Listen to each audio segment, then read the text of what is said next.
Ah si, voilà. Merci, Monsieur le maire, chers collègues.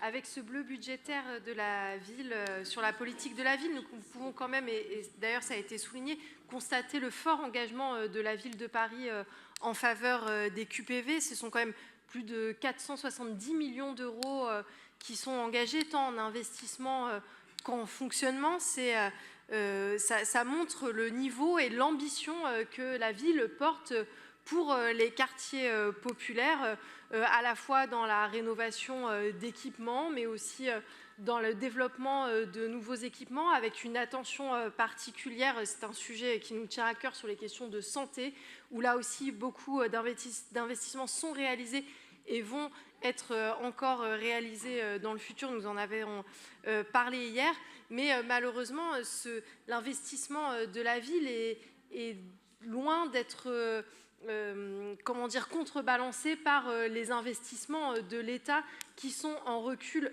permanent depuis maintenant le début du premier quinquennat d'Emmanuel Macron, où la politique de la ville n'a eu de cesse d'être attaquée de différentes manières.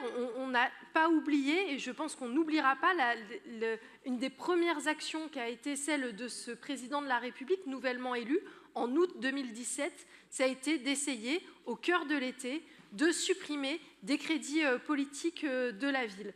Heureusement, à l'époque, il y a eu une mobilisation, une réaction tout de suite du réseau des maires sur ces questions-là pour stopper cette suppression de crédits. Mais je pense que là, c'était le signal et l'impulsion qui allait être donné pour les 10 prochaines années au sort réservé à la politique de la ville et au sort réservé dans les quartiers populaires.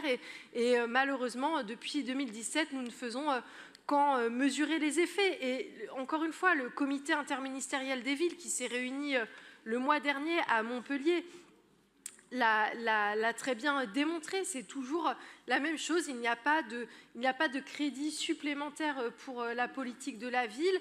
Il y a de la continuité parfois de quelques dispositifs, mais tout est fait en saupoudrage et tout est fait par à-coups, ce qui empêche complètement les collectivités de pouvoir se projeter, les collectivités et tous les partenaires, parce qu'en fait, c'est ça aussi l'enjeu de la politique de la ville, c'est que ce sont pilotés avec les contrats de ville par les collectivités et l'État, mais ça met autour de la table et ça permet le financement de nombreux partenaires, que ce soit l'État avec l'éducation nationale, mais aussi toutes les associations qui interviennent dans les QPV, et on sait combien elles sont nombreuses et elles sont essentielles et motrices pour tout ce qui est de l'animation au quotidien, mais aussi du développement du lien social dans ces quartiers, et c'est extrêmement important. Voilà, nous regrettons encore une fois le désengagement de l'État continu et constant sur la politique de la ville.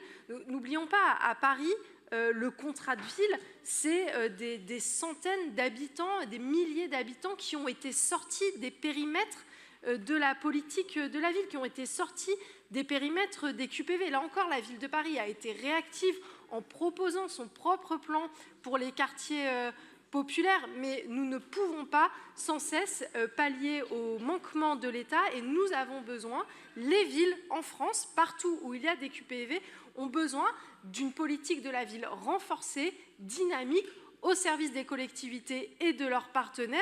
Je pense à l'association Ville et banlieue présidée par notre collègue et ami Gilles Leproust, et dont la ville de Paris occupe une vice-présidente, qui se bat depuis de nombreuses années et qui surtout maintient toujours un fort niveau d'engagement, enfin en tout cas exige le maintien d'un fort niveau d'engagement, et réunit des villes de presque toute sensibilité politique, parce que la politique de la ville, ce n'est pas qu'un sujet qui pourrait concerner les élus de gauche, même si les élus de gauche s'en sont beaucoup emparés, et fort heureusement.